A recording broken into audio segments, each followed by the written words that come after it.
You are now listening to the Prince Bailey Arena broadcast show. Yes, people, what's going on? This is the Prince Bailey Arena. Today we've got a special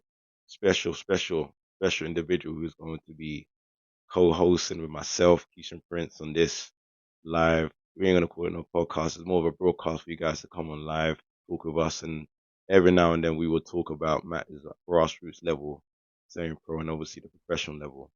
And so I'm going to introduce Ryan Bailey, who's a former academy scout for Crystal Palace, also manager of Cray Wanderers, who brought them to the finals at under 16s, under 15s level. Also former AFC Wimbledon scout and CHARLTON scout, and also assistant coach at KSI Coaching FC. And now he's been headhunted by Burnley to be the lead London scout for Burnley FC. So without further ado, we're going to welcome you, brother Ryan Bailey. Big up Ryan Bailey. What's going on, brother? Well, what's going on? Okay, man, it's all good, man. I'm finally glad that I've stepped into the arena, Yes, sir.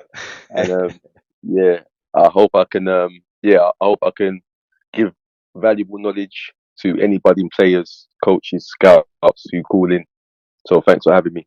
Yeah, 100%. You know, me and Ryan, we're gonna be talking what is under the table. We're gonna bring it on the table. You understand? We're just gonna just talk it how it is because I feel that on the scene today, you guys need to know the truth. Not saying we're gonna do some secret scout sort of talk, but every now and then we have to drop that because when there's foolishness, there's foolishness. But more or hmm less that we will give you guys the opportunity to come on. We're gonna be inviting players, managers, scouts as well, for you guys to speak directly when the time's ready. For you guys to call in and ask questions and to find out advice in terms of how could you further your career. So, you know, myself and Ryan, between us, man, we've got experience. Ryan is that guy, man. He knows. You understand? Like, bro, you send him a player within a couple of seconds, you know. And what are you seeing, bro, like on the scene at grassroots level that you feel that needs to be Mm, addressed at this stage? So, all right, with grassroots, like I'm not, I'm not a scout that will say if you're not in top division in grassroots football, then you're no good because there's gems everywhere. Mm, There's gems everywhere. But mm, what I've noticed the difference between grassroots and academy is it's a county mile mm, apart. Um, Previous clubs that I've been at, I've seen players and they've sent emails to all the scouts saying that the level across the grassroots is actually poor at the moment. aye, If you could focus on more academy games, leave the grassroots games alone.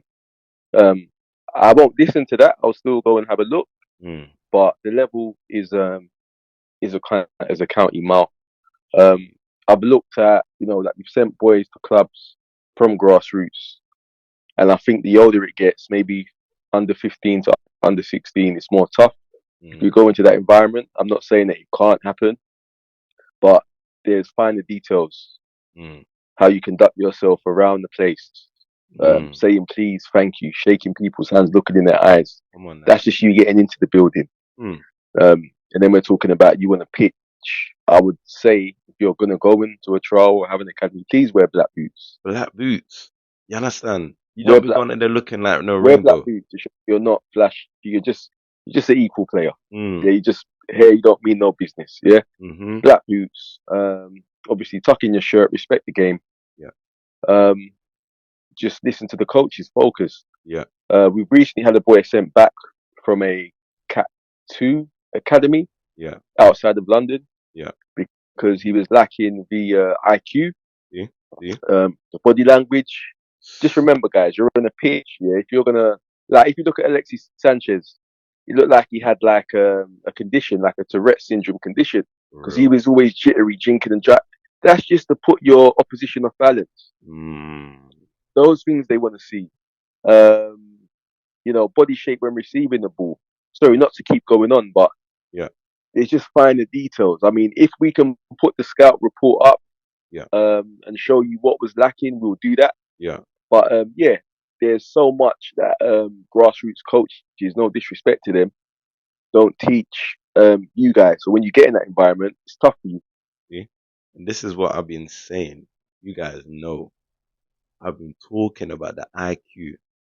You can go and dance around 50 cones, which I see on Instagram. I see most roots coach do, and it looks all good for the gram, and it gets pictures and all that stuff. Mhm. But if you're not training IQ at the 7 stages of learning how to build up play, like I even spoke to one guy overseas for Borussia Dortmund, sorry, and they Mhm. starting on IQ from the ages of 12 years old. Mhm. 12. 12 years old. They start in terms of Mhm. like cognitive and making sure they understand space and time, positioning and all that stuff. And when I go to a grassroots game on a Sunday, they might as well be playing rugby. Honestly, like it's a kick and run thing. And the best players that stand out is usually the fast ones. I say it is. They're usually the black boys who are quick. You understand? The Mhm. sackers. And you may get the odd Caucasian boy that's quick, but it's usually the ones that's fast. You understand? And pay this in Mhm. mind. In the UK, we only just started to reduce the pitch sizes. I think it was 2010, if I'm not mistaken. We reduced the pitch sizes for grassroots pitches. I remember playing Mhm. Saturday, Sunday league, seeing young players knee high with baby milk in their mouth, playing on adult sized pitches. And I'm Mhm. thinking, that's a track and field, as I'm saying in Jamaica, track and field. You understand? Track and field. Yeah, you saying what? Yeah, mate. I'm thinking track and field. Yeah, mate. You know, mate, no football upon this. I'm thinking no, sir. And I used to sit there thinking, raw, this pitch is big. And the boy would lick it top bins in a big men's goal. And it's Big only, goal, you know what yeah. I'm trying to say? 2010, we only decided now to just say, you know what? Let's reduce the pitch sizes. So, onto what Ryan is saying. And we're going to go deep in this now because, see, grassroots is something that it's become a business now. And I'm going to say it It's is. become a business. It's a Yeah, yeah, business. yeah, Let yeah. me Become a expose it. business. Let me expose it. I know some of you guys need to pay your bills. Pay your But subs. You got to, yeah, you yeah. know what I mean? You need to finance your car and all that stuff. And so you're charging some stupid prices for the parent to have your Mhm. boys. I'm talking, I remember one club in Bournemouth. Uh, what's the name of the club? I want to expose them. What's their name? It's in Bournemouth. What's their name? I did a few sessions with them, 1 or 2 sessions. And when I found that one parent said to me, yeah, they paid like close to £400-500 a season. Yeah, I said, yeah. well, It's under crazy. man. I said, what you Yeah, said? yeah, yeah, yeah, yeah, Yeah, yeah, yeah, we paid about 400-500 pounds. And yeah. then plus we Mhm. got to pay extra money if we go on the trips. Yep, yep. We're not talking about petrol. We're talking about kit registration, all this. So I never got it. When Mm, they say football is a privilege, mm, I understand now. yeah, It's not a given. You can mm, do goal posts for goals with your mates. That's yeah, fine. mm, But to put on that shirt and act like you're Bukayo Saka for the day, number 7, that costs your parents or whoever it is that's supplying it money, even yourself money. yep, yep. It's money. And it's a big business now. I mean, I remember when I was playing in Australia and I used to volunteer to coach the youth players. Put a photo up on so you guys can see. Don't watch the second photo. I don't know why they catch me. You look like I was shouting, but I don't know. Yeah, I think I was stressed that day because yeah. Anyway, um, I remember the parents used to pay big money. I'm talking 1,000 plus US Australian dollars. You understand? For the kids to go to a grassroots session, and bear in mind, let me get into these grassroots coaches. I want to deal with you guys right now. All I need to stop the foolishness and start rub the parent, as they say. If you're going to train the Mm, players, and this is what I say, there's a difference between a coach and a teacher. When you're doing anything to do with learning that progresses you from one stage to your future, you're no longer a coach, you're a teacher. mm, You understand? mm, Because whatever mm, you teach them, or whatever I'm a coach, no, whatever you instilled in them, I'm telling you now, 15, 10 years down the line, they'll still remember that session or remember that coach. I remember when I was doing a PE teacher, most of the boys now, Theo, big up Theo, he's a goalkeeper for Rochdale. He still remembers me. And he's 15, so, and I remember I was being his PT when he was like 9, 10 years old. You understand? He still remembers my session. And so most of the grassroots coaches that I see, they are doing the bare minimum and they're checking their watches. They're on their phone. Yeah. Safeguarding now. Let me just put it out there. Safeguarding. You should not be on your phone. Like, period. Like, you should be giving 100% to that session because parents paid money. You're out there. Parents paid. Please. And you're out there doing the meaty dead session. I remember when I went to this thing, I need to find this name of this club, man, in Bournemouth. I literally, I put on a session. Like, I made boys do like Barcelona. Like, I'm talking, I had a book, coach a book, when I was doing a session with Arsenal 3 years ago when I was doing my studies, and I bought a book about on soccer too. So it had all these academy drills for like under eights and all that stuff. It was proper techie, and I made these boys do. There's none of these traffic lights and all that boo. Like now, like I made them understand space. When I see at academy level, like I'm sorry, grassroots level, they ain't getting that. They're getting the bare minimum, and like the price is too high. And I get it, you need to pay yourself, whatever, but you gotta do it in a way. You gotta reciprocate that. You gotta reciprocate the value of what you're offering. But you see, when there's only one club in the area or two clubs, like in Bournemouth where I'm based, there's not a lot of clubs. Yeah, parents will pay that money, and they think, all right, cool. So, boy, these coaches, yeah, they're not even coaches. Like I said, the coaches, there's a difference between the coach and the teacher. Before I let you go, coaches will come and do the basic minimum. All right, guys, wicked. All right, so we're gonna drill around this cone, play it back, wicked. All right, yeah, yeah, yeah. You having fun? Yay, yeah, bro. Teachers will be going into detail. Why are you doing it? Why are you doing it? You watched the Premier League on Saturday. Yeah, I watched the match of the day on Sunday morning, whatever. All right. Did you see when Saka did this when he rolled in? When we're practicing shielding today. This is why you got to shield, you got to play. And they go into detail and then they put it to a match. And then it's like, yeah, it's more information and it's detail. When I'm going to grassroots, I'm not seeing man doing that. Most of them. Like, bro, if I talk, man, boy, No, man, they're it's gonna fine. ban I me. mean, no. So just to touch on your point about space, we took some boys, for that under 12 game. We took some boys to play Ipswich Academy under 12. Like obviously, I'm a scout, so I get a lot of well, it's changed now. Demographics changed because you've got to be a certain age to go to Lancashire. But looking at the boys that are like under 12, under 13, and their parents are pushing them for this academy football. Okay, we'll put a team together. We'll take them down to Ipswich, to Suffolk, to play. Yeah. We took them down to play. It was a tournament. We played Ipswich under 13s for 40 minutes. And it was space. They killed us for space. It was the first time some of them was playing 11 aside, which I thought would be, they'll have an extra man. And they held their own, but the difference was the space. So they kept the ball in one area for a little while and then switched it. If you saw how much space they could run into, it was like attack the space, and you could see, if you're a coach, you can see when a goal's going to happen, maybe 3-4 passes before the goal's going to happen. Yeah, yeah. You can see where it's going. Yeah. And yeah, they gave us a good old hiding. And for me, that was to see to the parents, this is the level. I've been taking you to see an Arsenal or a Chelsea or a Tottenham under 12s. Yeah. This is an Ipswich under 12. Ipswich. This is the level. And some of the parents could say, oh, my son would fit in with the academy and this, that, and the other. Fair enough. But is he there? Yeah, okay. Most of them taught that. The only kid that got highlighted from our team, like for that under 12 age group, was a kid. He's maybe about my height. So he might be about 5'9". He's 12. Yeah. Technically poor. Yeah. But they said, yeah, it will be someone that it's a project that we'll work on. You know, the UK, man, they love their big players, man. But he was too far out of the catchment. But I'm saying, if your technical is not all there at that age, if you got the physical, they'll look at you. They would. Yeah, they would. 100%. 100%. Yeah, that's another thing as well in terms of recruitment. I mean, where should I start with that recruitment? Well, that's another topic, another day by itself.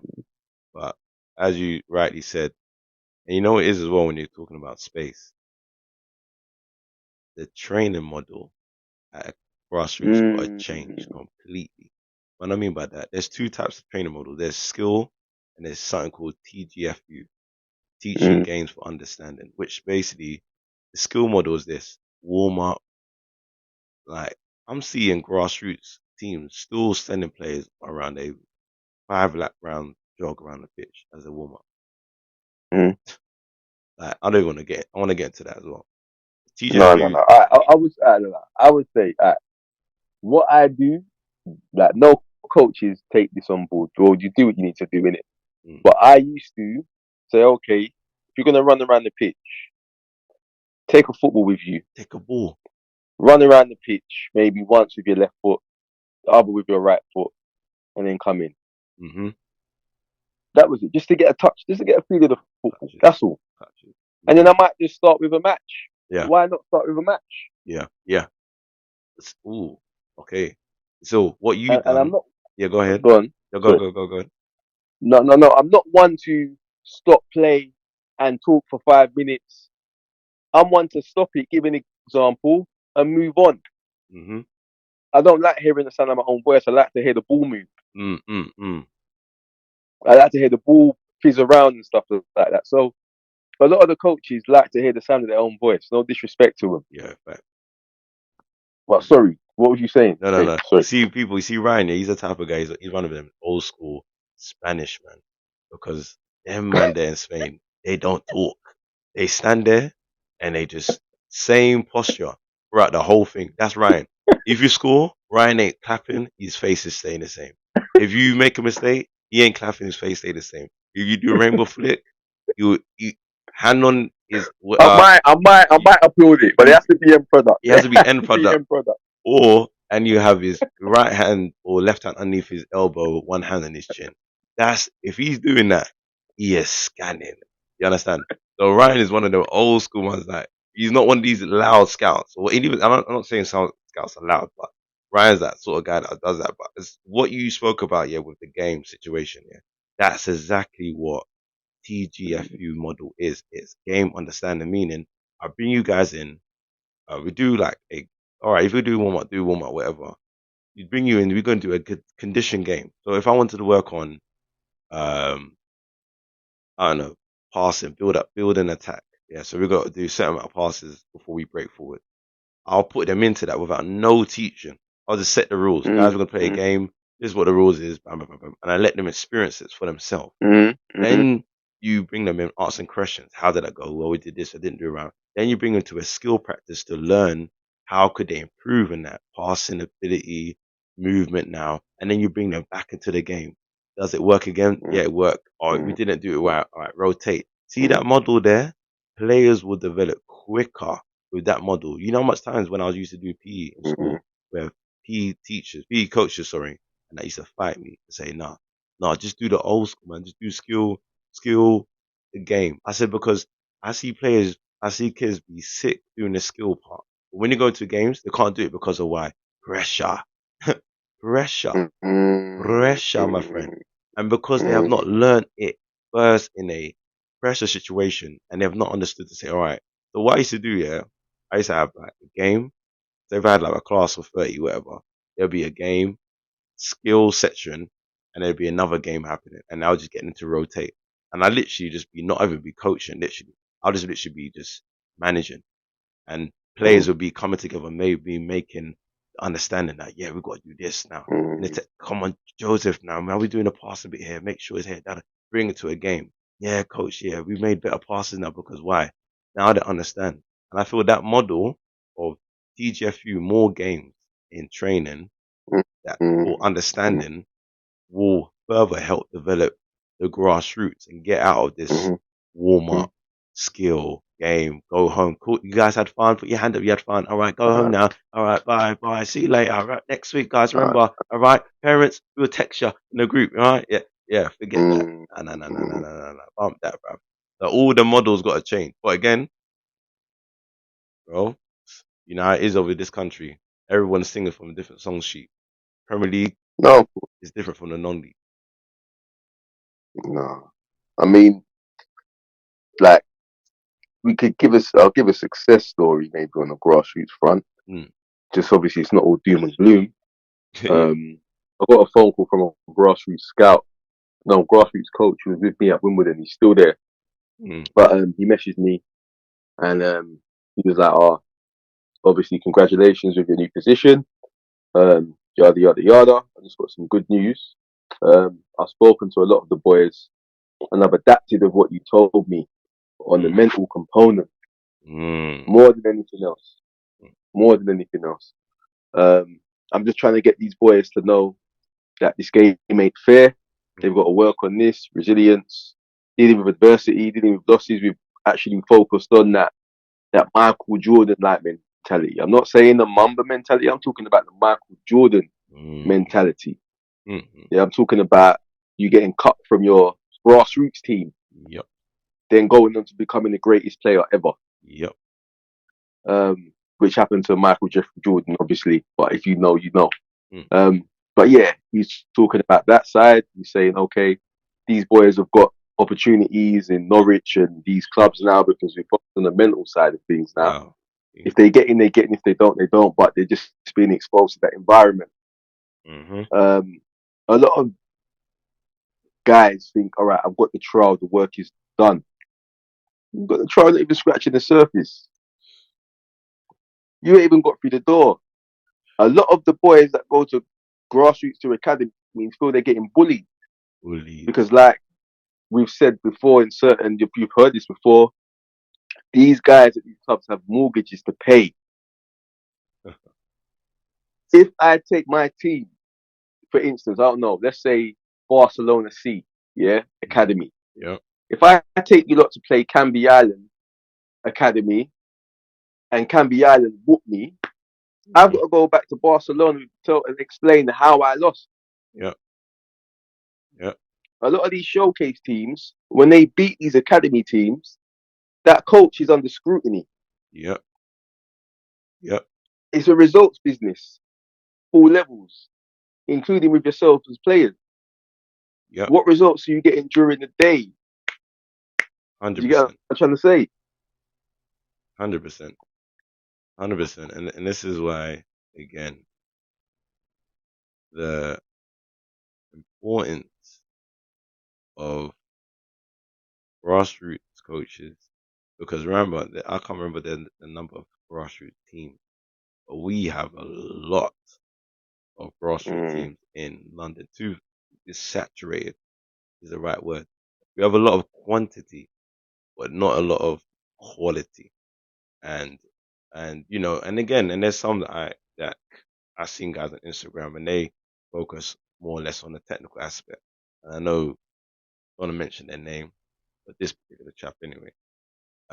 But they focus more or less on like technical stuff, bouncing off the walls, mannequins and all that stuff. And all that technical stuff is good, don't get me wrong. However, if you can't work out as like a 14-year-old now to play, like I was saying before, as a fullback playing inverted, know how to hit the half space, even technical work. I'm doing consultation with players. I'm teaching 18, 19-year-olds how to open up the body as a fullback to play into the half space behind a striker, behind the fullbacks. So instead of them receiving the ball and they're facing inside, if that makes sense, they're facing down the line.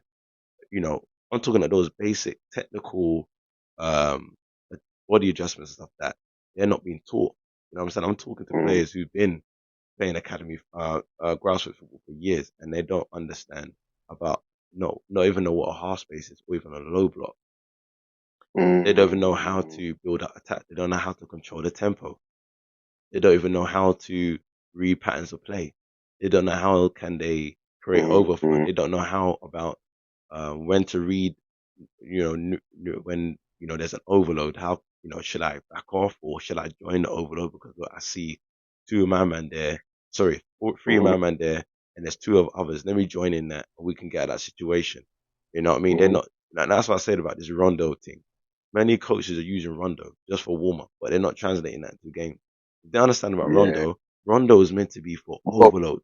Overload. sorry, but I'll tell you, there's a coach Mm, that I know. yeah. I was doing a rondo with them, and he stopped. No, no, no, no. You don't do rondos here. I hate rondos. Wow. I looked at him and said, "Are you serious?" No, I don't do rondos here. I said, "All right." I just left it. Jeez. Okay. A UK manager, that as they say. UK. We don't English. do rondos here. And, So I did not know what to like. Yeah, that those basic things, man. I mean, you got to be doing those things from such a young age, man. bro, Rondo is, like again, I keep telling players, go on Soccer Tutor and read on the materials they put in about different drills and how you can translate Rondo. You see me, yeah? If I was a coach or if I'm a manager and I had my coaches under me, I'm either sending them to Spain or Germany or Holland Mm. for their graduates during the summer or whenever we've got time off. So the Mhm. UK FA level 1, 2, 3, 4, 5, 6. There's a lot of, you understand, Michael Jordan. You understand? It ain't there. Well, you got to look at it. Look, every coach that comes in and revolutionizes our game, i.e., a Pep or someone like that, they'll change that model to suit that style. Yep. hmm The four corner model is new. It's more or less new. I say DNA it's not football. something that we've been working off of for a very long time. Yep. Yep. Yep. That corner model, yep, technical, all that stuff. But then, again, I'm not saying that it's not important. mm, I'm not saying that it's not valid, but it's a new concept. yeah, no, 100%. I think with that model, again, the problem is that you've got a group of managers at that level, grassroots, who are not singing the same song sheet as the Mm. pros. That's my problem. Is that I went to Spain, played semi-pro, and I played pro in Spain, and I saw in the semi-pro league and the league when I played in the Liga 2, all of the same practices was the same. Mm. That's why a player in Spain can jump from nothing or semi-pro to pro because they all get taught by the same thing. Now, the only thing what differ for them is just the level of talent now. You understand? But they Mm. understand about the principles in Spain or Spanish football is about build-up play, possession, overloads. We are built on that. You understand?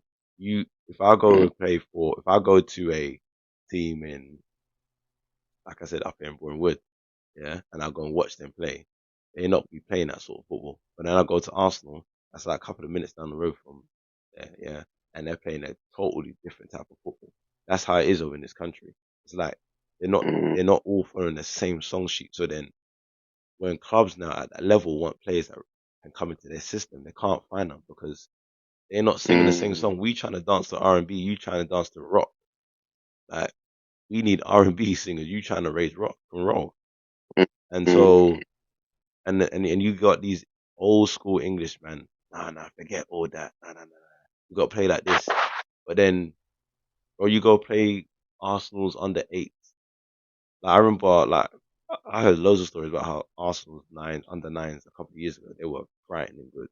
I think it's probably the same team as uh, what's his name, the one that who left Arsenal at Chelsea. Their team was crazy. Like the tech that they had at the age and understanding it was amazing to see. You go West Ham, same thing. Mm. You know, Chelsea, they're all the IQ and the technical abilities matched. You understand? Like it's just Mm. crazy. But you go grassroots, most grassroots clubs, no, not there. So today's more or less sport is a warm up, and like I said, like grassroots coaches, when we do our live radio, sorry, and you come on and speak, you can come on and voice your concerns, whether you agree with us and Mhm. disagree with us. You know what I mean, but I know for a fact that I'm not saying all of you guys are bad, but there is a lot of bad athletes. at Grassroots. Mm-hmm. And parents themselves, because they don't do their study, they don't do no research, they just feel, all right, that's how it's meant to be. And I have to pay for my son and daughter to go here. But then when a real guy who knows ball or whatever comes to see that and exposes that, they get upset. Understand? Same, it's all across every sport. A basketball coach will know from a good one to a one who's just making money Mm. to the point who's given valid information. So it's an opportunity. Probably next week we do one Grassroots. You know, I know Onside Alex, they come and change the whole model, and they're doing really well. We're trying to bridge that gap. Um, Instead of this whole, let me create a showcase team so I can get funding. You know what I mean? Nah, man, you got to train the boys Mm. properly. No, let me get into that now. No, let me listen. Aye, Bro, aye, start making some promises. Yeah, yeah, I get you. Mm. you know what I mean? So, cool. So, guys, like I said, man, welcome to the Prince Bailey Arena. And myself and Ryan, we're going to be giving you guys the scoop a week. And we will let you know when it's time to come on live. I mean, you come on with the right attitude, Mm. with the right questions. You probably have 30 seconds to speak, and then we give you 2 minutes feedback, and we will talk live. So thank you for tuning in, and make sure you like and subscribe as well and share. That's up.